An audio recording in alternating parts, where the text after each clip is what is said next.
Looking back 25 years, it's pretty remarkable where we are now. Back in the early 2000s, there was much fewer people.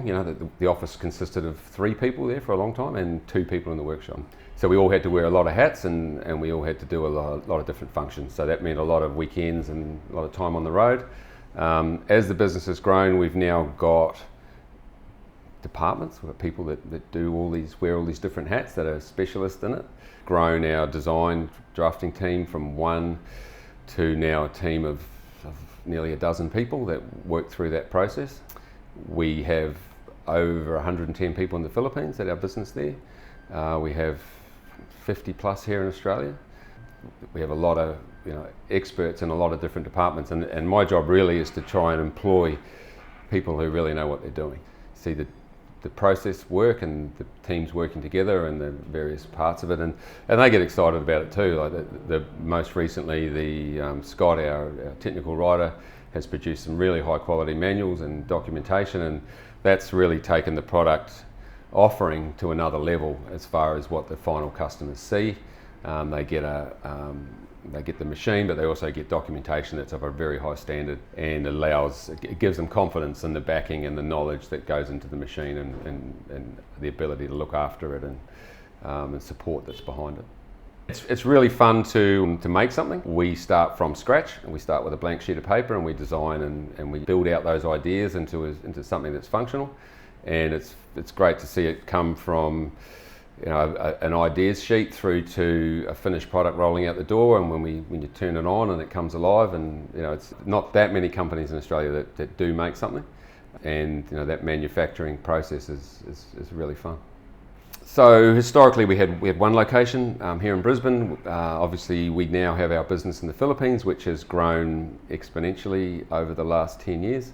We have maintenance facility in Perth, we have one in Moranbah, we have a similar thing that's off-site here in Brisbane because we couldn't fit it in here. We're now moving to another site here in Brisbane in the next 18 months, which will more than double the size of the facility here in Brisbane. We're really looking forward to that next phase, which will be a little bit painful, picking everything up and moving it, but the end result will be an even better offering from AUSROAD.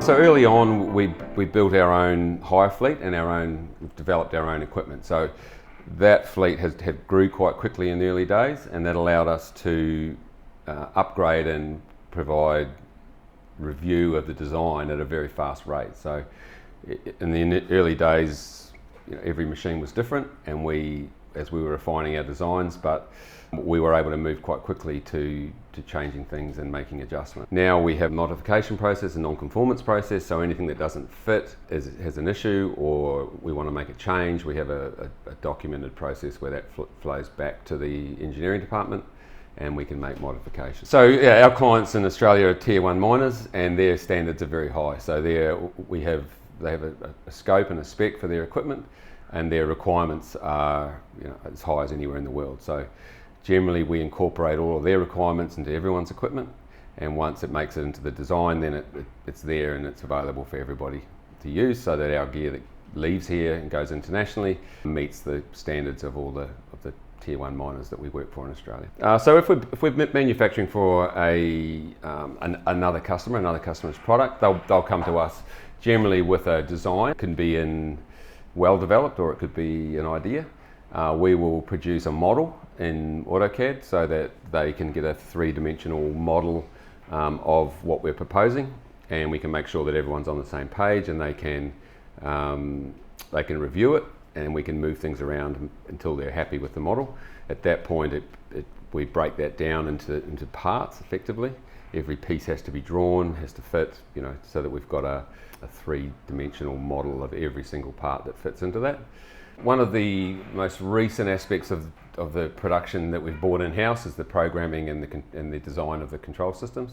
So we now have a team that write out all our own software and write our own control systems for the machines. That allows us to change this pretty quickly and cost effectively, where we're not waiting for long periods of time to make adjustments and change change the way a screen looks, or change an icon, or change anything that the customer finally wants. We retain our customers' IP within the business, so our subsidiary business in the Philippines manufactures to a certain stage of where it's set up, but we maintain that process in-house right through from the initial concept, design, production planning, right through to the finished product.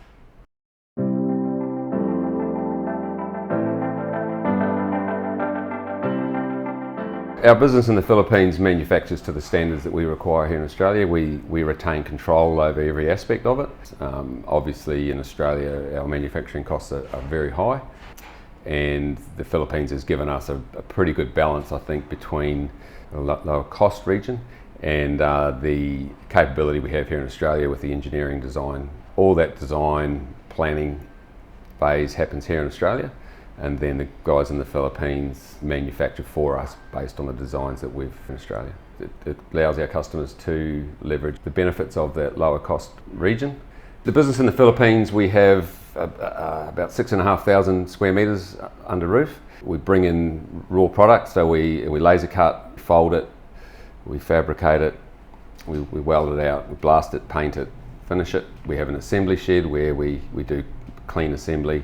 We can put together hydraulic systems, electrical systems, fit out to the point where it's ready to ship, and then it either goes onto a customer's final truck in the Philippines, if it's somewhere local in Asia, or we ship the whole body to the final customer and it's fitted to the truck in country.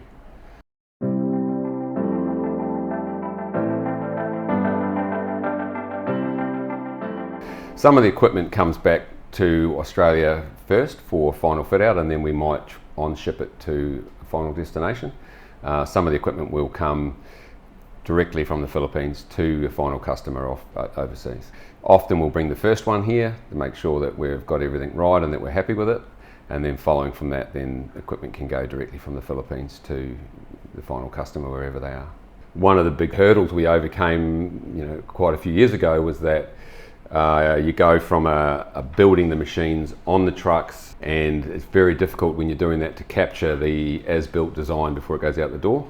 We're now at the point where everything we build is built, the parts are all made and fabricated before they ever get on the truck. So the final assembly on the trucks is actually only about 3 weeks. Once we've got all the pieces in one place and in the right place, then the actual assembly of the equipment is pretty quick. It's a machine for here in Australia. We will pick and source the parts that we require that are coming from Australia. The rest of it will go to the company in the Philippines. They will cut, fabricate, blast, paint, and do the level of assembly that we require over there. It's then shipped to Australia. We put it onto the truck and do the final fit out here in Australia. If it's a new equipment, we'll develop a test sheet for it, and we work with the customer for their specifications, how fast they think things need to move, how fast things need to rotate. We develop all the software and the control system, and they will work, we'll work with them during the build period so that they understand what the operator interface is going to be like. They're comfortable with that, and it gives them the information that they need on their screens in the cab at the time. Yeah, we have to work with the Australian standards for safety of equipment. There's a large range of Australian standards that we have to comply with, right from welding standards, right through material standards, right through to electrical safety standards, safety systems for shutdown, etc. Depending on the final use will depend what those standards you need to meet.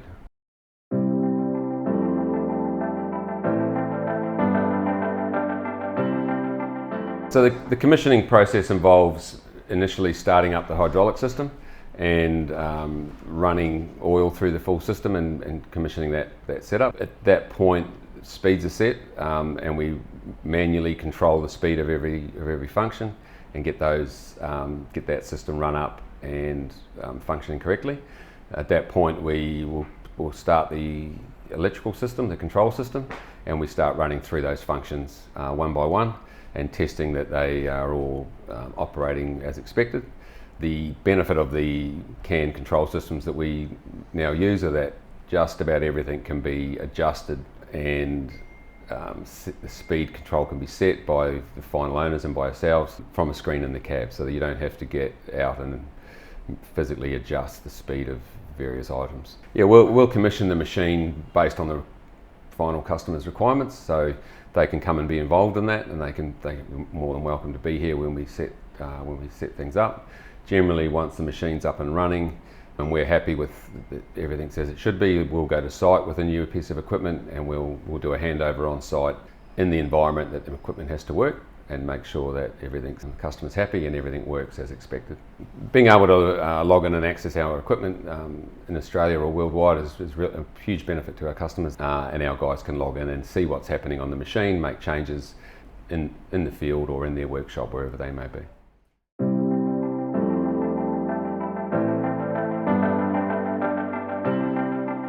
So one of the benefits of our business and the longevity of our business is that approximately 70% of our clients are repeat customers. So customers are coming back to us for a replacement or an upgrade of their existing equipment. I think that speaks volumes about our support and our backup of the equipment going over the last 20 years, 25 years. We now have a dedicated technical document writer who writes all our manuals. So our manuals are of a high standard and allow customers a lot more information to be able to access the as-built drawings and access the maintenance requirements of the equipment they have. We have a parts department based here in Brisbane and one based in Perth in Western Australia at this stage.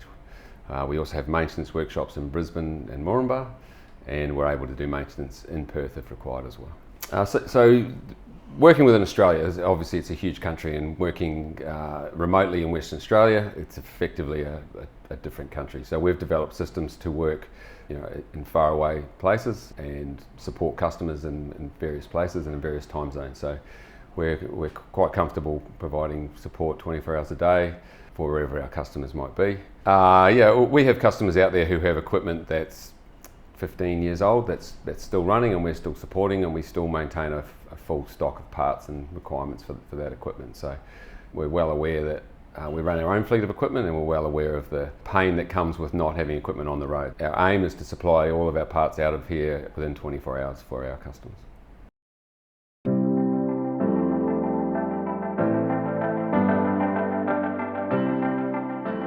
This is our engineering design team. We have everything in here from drafting, design team, the production of the bill of materials and the production planning, and also creating the technical documents and manuals that go with the equipment to the customers. We're working on a design for a local Queensland council who really an existing design with some special modifications that they want to suit their workflow. So we're incorporating some designs from other equipment into this machine to make it work it's customised for what these guys want specifically. This is our Brisbane final assembly plant. So we bring equipment in here from Philippines factory.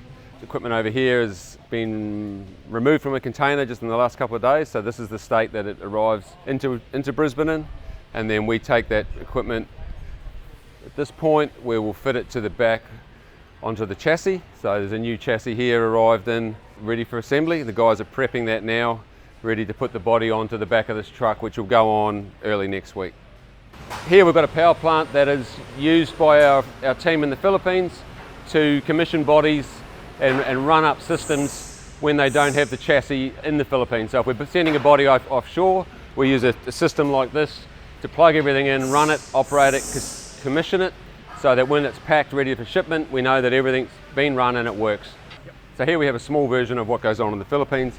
We're capable of making everything here from fabrication, folding, machining and paint, but we generally use this for prototyping, making the first items, so we know that they work and they fit and they are built as expected.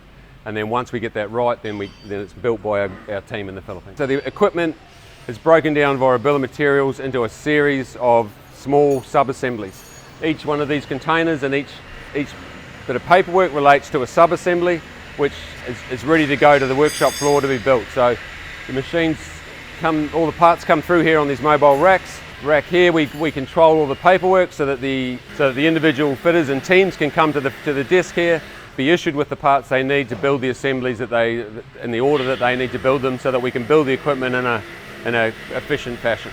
This is the sub-assembly of the machine we see behind us. Everything's been fabricated, laser cut, bent, put together at our Philippines factory. The belt is supplied in Australia because the final customer wants to use their local supplier for the conveyor belt, so that's what's been fitted. This is almost put together and ready to go onto the machine in the background. All right, so Bay 3 here, we have a road maintenance equipment. It's for a local Queensland council. This is one of our own designs. This council, I think, own half a dozen of these machines, and this is a replacement for one we built quite a few years ago. It's just in the final stages of the commissioning, and it'll be off out of the building next week. Built for another customer, so this is another customer's design that's been developed and refined for them. And this machine is the second that we've built for them. So this one has a few little changes from the first version, but it's now a pretty tight design, and customers' acceptance of the first one was very, very good. So in our parts warehouse we have two warehouses, one which is parts used in the machine builds, and one warehouse which is upstairs, which is spare parts for customers. So we keep them separate so that parts that are spare parts for customers can't be taken and used in a new build. That makes sure we always have the parts that we need for spares on the shelf.